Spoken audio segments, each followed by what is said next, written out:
ஓம் சக்தி ஜோதிடம் நேயர்களே, வணக்கம் சார். வணக்கம் சார், நேயர்களுக்கு புது புது தகவலா சொல்றீங்க சார். நீங்க எந்த தகவல் சார் சொல்ல போறீங்க? உளவியல் சம்பந்தமா சொல்ல போறேன். Psychology. Okay sir. Alexander is great. Alexander ஒரு மிகப்பெரிய மாமன்னன். இது நிறைய பேருக்கு தெரியும், உங்களுக்கும் தெரிஞ்சிருக்கும். அவர் ஆட்சி காலத்துல நடந்த ஒரு உண்மை சம்பவத்தை நான் இப்ப சொல்ல போறேன். நேயர்களே, ஸ்கிப் பண்ணாம கடைசி வரைக்கும் பாருங்க. உலகத்தையுடைய பல்வேறு நாடுகளில் தன்னுடைய ஆளுமையின் கீழ் ஆட்சிக்கு கொண்டு வந்த அலெக்சாண்டர் ஒரு சமயம் ஒரு நாட்டுக்கு போரிட்டு வெற்றி கொள்றதுக்காக போனார். போன சமயம் சாயங்கால நேரம், இருட்டக்கூடிய டைம். அப்போ பனிக்காலம். உடனே சரி, நாளைக்கு போரிடலாம்னு சொல்லிட்டு கூடாரத்தை அமைச்சு தன்னுடைய அமைச்சர்கள், படை வீரர்கள் எல்லாரையும் தங்க வச்சாரு. தானும் அந்த கூடாரத்துல தங்கினாரு. அது பனிக்காலம் அப்படிங்கிறதுனால அலெக்சாண்டருக்கு கடுமையான ஜுரம் வந்துடுச்சு. உடனே தன்னுடைய ஆஸ்தான அரசவை வைத்தியரை பாக்குறாரு. பார்த்துட்டு இது உங்களுக்கு விஷ ஜுரம் அப்படின்னு சொல்றாரு. விஷ ஜுரமா, என்ன பண்றது அப்படின்னு யோசிச்சு உடனடியா என்ன பண்ணலாம் கேட்கும் போது அது சோதிச்சு பார்த்துட்டு அமைச்சர் அரண்மனை வைத்தியர் சொல்றாரு, இந்த விஷஜுரத்துக்கு வைத்தியம் இந்த ஊர் அரண்மனையில தான் மண்ணா இருக்கு அப்படின்னு சொல்றாரு. மருந்து இந்த ஊர் அரண்மனையில தான் இருக்கு.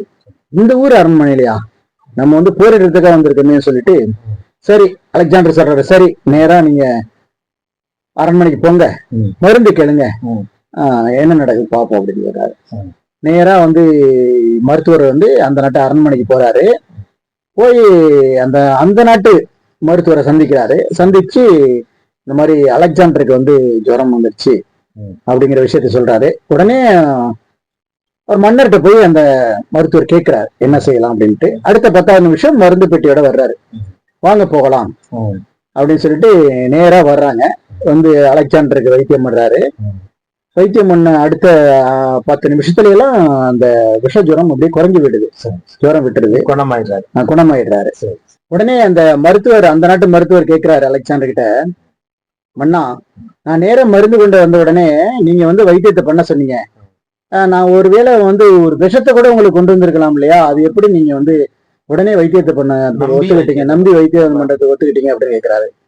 அதுக்கு அலெக்சாண்டர் சொல்றாரு, நீ அந்த நாட்டினுடைய ராஜ வைத்தியர், நீ கண்டிப்பா அந்த மாதிரி வேலையெல்லாம் செய்ய, அந்த மாதிரி தவறான காரியத்தை செய்ய மாட்டீங்க அப்படின்னு என்னுடைய ஆள் மனசு சொன்னது.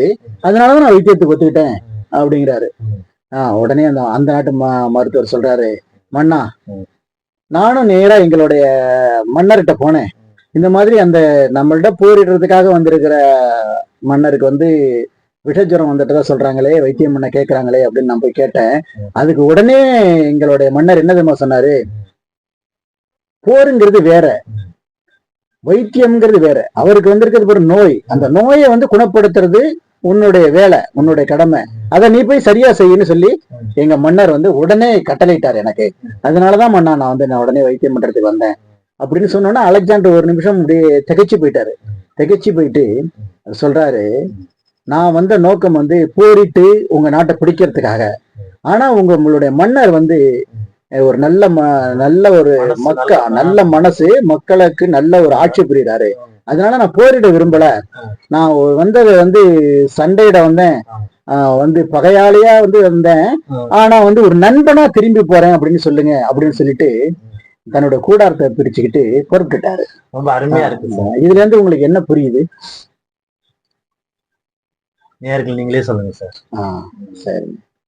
அதாவது அடி மனதிலிருந்து ஆழ் மனசுல இருந்து ஏற்படக்கூடிய தாக்கம் உண்மையானதா இருக்கும். இது எல்லோருக்கும் பொருந்தும். அதுதான் உண்மையானதாகவும் இருக்கும். நன்றி. நேயர்களே, கருத்துக்களை உங்களுக்கு பிடிச்சிருக்கும் நாங்க நம்புறோம். நேயர்களே, சப்ஸ்கிரைப் பண்ணுங்க, பக்கத்துல இருக்க பெல் பட்டனை டச் பண்ணுங்க. அப்பதான் நாங்க போற வீடியோ நோட்டிபிகேஷன் வரும். ஃப்ரெண்ட்ஸுங்களுக்கும் ரிலேஷனுக்கும் ஷேர் பண்ணுங்க. நன்றி, வணக்கம்.